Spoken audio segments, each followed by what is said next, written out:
сәлем арна көрермендері, қазақша тілді арнаны қолдап тіркелік етіңіздер. Қоғамда қазақ тілінде қарым-қатынас құрып, қазақша тіл қатқаны үшін жазықты болғандардың саны артты.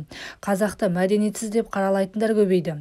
Анна Семенюк есімді Facebook қолданушысы қазақты мәдениетсіз деп танып, Рамиль Мухаряповтың ұстанымын қолдайтынын байқатты деп хабарлайды Адырна ұлттық порталы.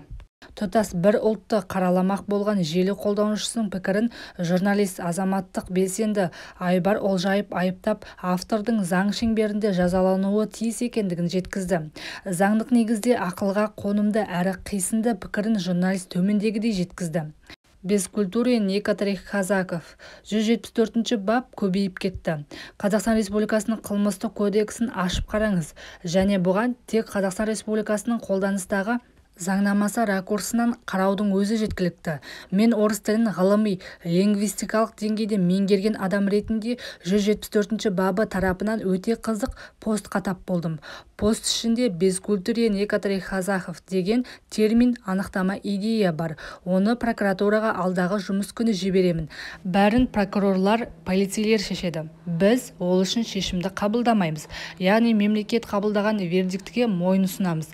Заңың бәріне бірдей. Турасын айтқанда, қазақ халқына бөлек жазылған заң жоқ. Заң ортақ Қазақстан азаматтарына да, басқа азаматтарға да. Осы орайда TikTokта орыс ұлтын цензурасыз сөзбен қазақша боқтаған видео көріп қалдым, және оның күмәнсіз 174-ші бап екеніне еш әңгіме жоқ.